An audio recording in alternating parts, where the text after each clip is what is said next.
Hello. Mark Berman. Hey, Stephen. Can you give us, is anybody unexpectedly out tonight, and who are your starters tonight? Nobody is unexpectedly out, so it'll be Wall, Oladipo, House, Tate, Tucker. Thank you. Zach Allen. Hey, Coach. Hey, what do you think about the Raptors coach this way? And of course, how strict are the NBA protocol rules? What I think about? Oh, Nick Nurse's situation, the whole Raptors coaching staff being out.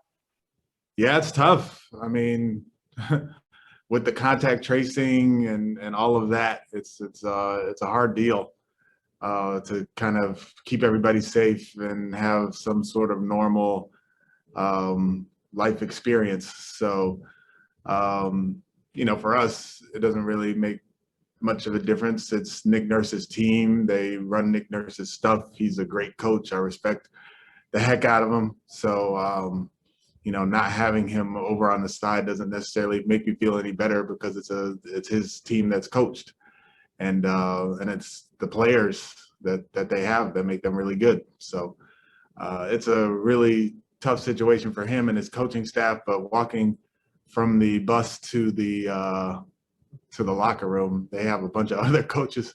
If that happened to me, we would be down to our trainer or Keith Jones or somebody would be coaching. But for them, they have a bunch more guys, so they'll be fine. Adam Spolin. Yeah, Stephen, I was going to ask you, do you have a line of succession if what they're dealing with happens to you? Yeah, I mean, if I were to get COVID or thrown out or whatever, we've already talked about John Lucas being the guy to take over. But if we had multiple guys, I don't really know how it will work. We just have to kind of figure it out. Just like how I assume they are. If they're missing 5 or 6 guys, there isn't really a way to kind of plan for that. So I'm sure they're doing it on the fly. But our next guy in line is John Lucas. Jonathan Fagan. Obviously, the toughest part of having a player go out suddenly, as they have, is for the team itself. But is part of this season the way you and others will have to suddenly change a lot about your game plan? I would imagine whoever they start is very different than Paschal Siakam. Yeah, everything has been on the fly this season for all teams, and you just kind of have to adjust and be, like I said, from day one, press conference one, adaptable. And just adapt to every situation that comes ahead of in front of you.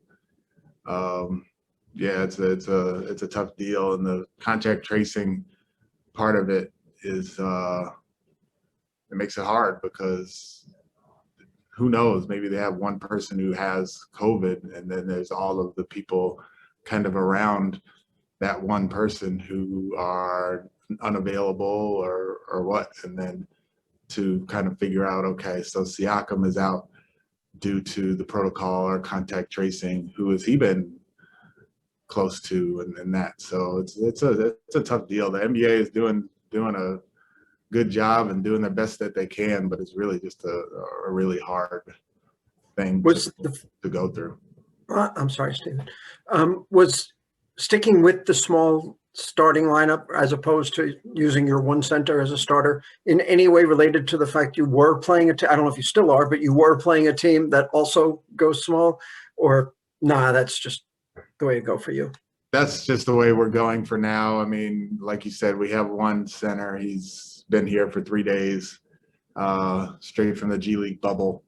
So putting him in the starting lineup isn't ideal for us right now.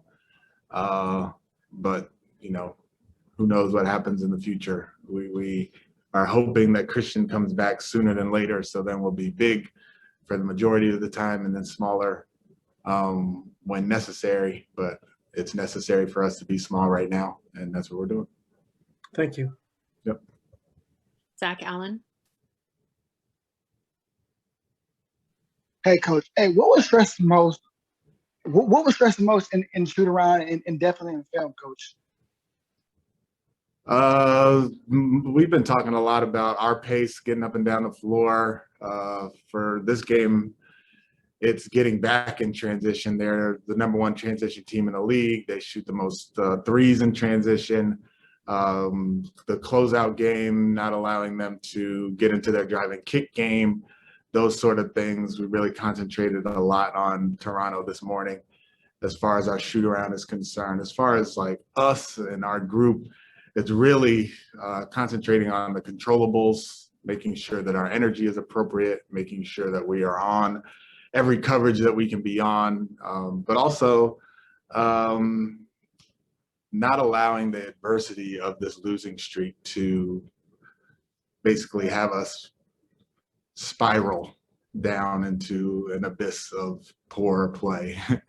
And, you know, it's a hard thing because there's so many guys who are trying their hearts out and it's just not working out for all of us.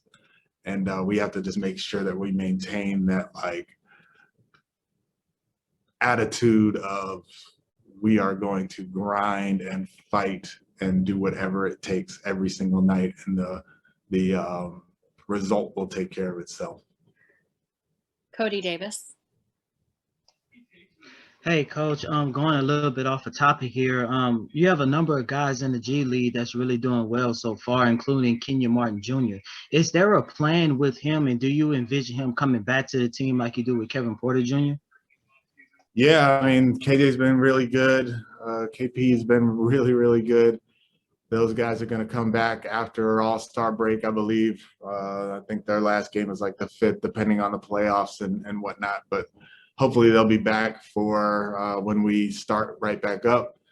And it really depends on Christian and his availability for KJ and kind of what that looks like. As far as him playing possibly some small ball 5 or some 4. For KP, it's a little bit different. He can kind of get in where there may be some backup point guard minutes and that sort of thing. I hadn't really thought too much about it because we're trying to grind out these last few games and really concentrating on this Toronto game first and foremost. But yeah, over the break, we'll kind of sit down and make a good plan for those guys as they come back and incorporate them into what we've got going on. And last question, Mark Berman. Stephen, you mentioned Christian. Do you have any kind of update on what's going on with him? He looked better today. He was doing some things on the court, probably maybe like half speed, karaoke and little slides and stuff. So he's moving in the right direction, but still it's half speed stuff. So I'm no performance trainer or anything like that, but and I don't know where it will go from him going 50% to 100%, how long that takes, but we're moving him in the right direction, and it's going to be important over the break for him to continue his progress. Thank you, Coach. Yep.